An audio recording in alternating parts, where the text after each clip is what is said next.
Bonnie and Clyde were a criminal couple who traveled the central United States with their gang during the Great Depression, known for their bank robberies. Their exploits captured the attention of the American press and its readership between 1931 and 1934. The couple's goal in life was to take revenge on the Texas prison system.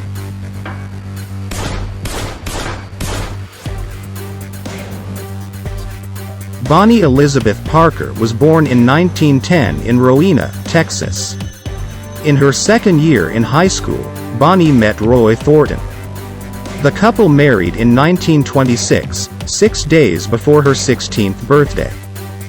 Their marriage was marred by his frequent absences and brushes with the law, and it proved to be short-lived. They never divorced, but their paths never crossed again after 1929. She was still wearing his wedding ring when she died. Clyde Chestnut Barrow was born in 1909 in Ellis County, Texas. Clyde was first arrested at age 17, after running when police confronted him over a rental car that he had failed to return on time. Barrow had some legitimate jobs during 1927 through 1929, but he also cracked safes, robbed stores, and stole cars. He met 19-year-old Bonnie through a mutual friend in 1930, and they spent much time together during the following weeks. Their romance was interrupted when Clyde was arrested and convicted of auto theft. Clyde Barrow retaliated by killing his tormentor with a pipe, crushing his skull. This was his first killing. Another inmate, who was already serving a life sentence, claimed responsibility. In order to avoid hard labor in the fields, Barrow purposely had 2 of his toes chopped off in 1932. Because of this, he walked with a limp for the rest of his life. Clyde was set free 6 days after his intentional injury. He was paroled as a hardened and bitter criminal. He robbed grocery stores and gas stations at a rate far outpacing the 10 or so bank robberies attributed to him and the Barrow gang. Clyde's goal in life was not to gain fame or fortune from robbing banks, but to seek revenge against the Texas prison system for the abuses that he had suffered while serving time.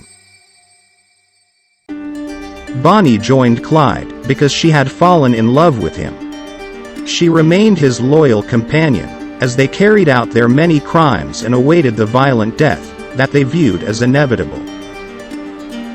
Clyde Barrow was the getaway driver in a robbery in Hillsborough, during which store owner Booker was shot and killed. On August 5, 1932, Clyde was drinking moonshine at a country dance in Stringtown, Oklahoma, when Sheriff Maxwell and Deputy Eugene Moore approached them in the parking lot.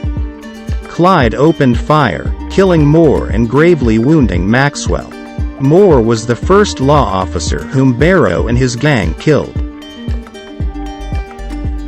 Christmas Day of that year, Bonnie and Clyde murdered Doyle Johnson, a young family man, while stealing his car in Temple. Barrow killed Tarrant County Deputy Malcolm Davis on January 6, 1933, when he and Parker wandered into a police trap set for another criminal. On March 22, 1933, Clyde's brother Buck was released from prison. He and his wife Blanche set up housekeeping with Bonnie and Clyde in a temporary hideout in Joplin, Missouri. The police assembled a 5-man force on April 13 to confront what they suspected were bootleggers living in the garage apartment. The Barrow brothers opened fire, killing Detective Harry McGinnis and fatally wounding Constable Harriman. The group escaped the police at Joplin, but left behind most of their possessions at the apartment, including Buck's parole papers, a large arsenal of weapons, a handwritten poem by Bonnie, and a camera with several rolls of undeveloped film.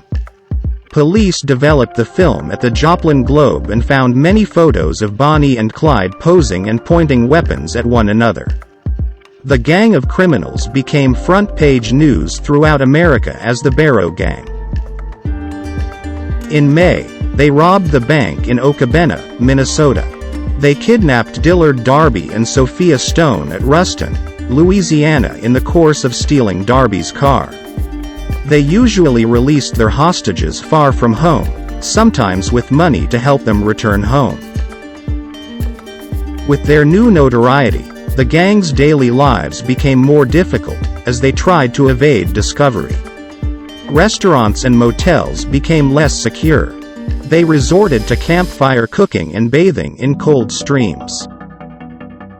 On June 10, while driving near Wellington, Texas, their car flipped into a ravine.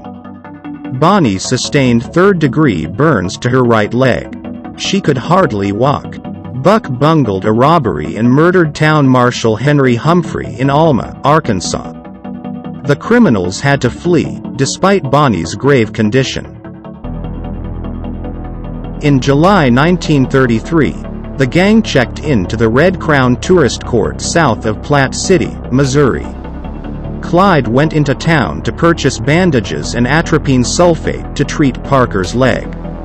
The druggist contacted Sheriff Holt Coffey, who put the cabins under surveillance. Coffey had been alerted by law enforcement to watch for strangers seeking such supplies.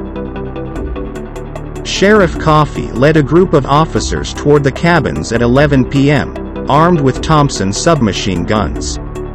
The gang escaped when a bullet short-circuited the horn on the armored car and the police officers mistook it for a ceasefire signal. They did not pursue the retreating Barrow vehicle. The gang had evaded the law once again, but Buck had sustained a bullet wound that blasted a large hole in his forehead skull bone. The Barrow gang camped near Dexter, Iowa, on July 24. Local police officers and approximately 100 spectators surrounded the group, and the Barrows soon came under fire. Bonnie and Clyde escaped on foot. Buck was shot in the back. He and his wife were captured by the officers. Buck died of his head wound. For the next 6 weeks, the remaining perpetrators ranged far afield from their usual area of operations, yet they continued to commit armed robberies. They restocked their arsenal when Clyde robbed an armory at Platteville, Illinois on August 20. On January 16, 1934, Clyde Barrow orchestrated the escape of Hamilton, Methvin, and several others in the East Ham breakout. The Texas Department of Corrections contacted former Texas Ranger Captain Frank Hamer and persuaded him to hunt down the Barrow gang. He had acquired a formidable reputation as a result of several spectacular captures and the shooting of a number of Texas criminals. Starting on February 10, Hamer became the constant shadow of Clyde and Bonnie, living out of his car, just a town or two behind them. Barrow and Parker killed Highway Patrolman Murphy and Edward Bryant Wheeler on April 1, 1934 near Grapevine, Texas. The outcry galvanized the authorities into action, and Highway Patrol boss Fares offered a reward of $1,000 for the dead bodies of the Grapevine slayers. Texas Governor Ma Ferguson added another reward of $500 for each of the two killers. Hamer had studied the gang's movements, and found that they swung in a circle skirting the edges of 5 Midwestern states, exploiting the state line rule, which prevented officers from pursuing a fugitive into another jurisdiction. The gang's itinerary centered on family visits, and they were due to see Methvin's family in Louisiana. The full posse set up an ambush along Louisiana State Highway 154 south of Gibbsland. At approximately 9:15 a.m. on May 23, the posse were concealed in the bushes, when they heard the Ford V8 Clyde was driving approaching at high speed. They had persuaded Ivy Methvin to position his truck along the shoulder of the road that morning. They hoped Barrow would stop to speak with him, putting his vehicle close to the posse's position in the bushes. When the couple fell into the trap, the lawman opened fire. The officers fired about 130 rounds, emptying their weapons into the car. Bonnie and Clyde were killed. It was listed 17 entrance wounds on Clyde's body and 26 on that of Bonnie. Bonnie and Clyde wished to be buried side by side, but the Parker family would not allow it. More than 20,000 attended Parker's funeral. Bonnie was buried in the Fishtrap Cemetery, although in 1945 she was moved to the Crown Hill Cemetery in Dallas. Clyde was buried in Western Heights Cemetery in Dallas, next to his brother Marvin. The Barrow brothers share a single granite marker with an epitaph selected by Clyde. "Gone, but not forgotten."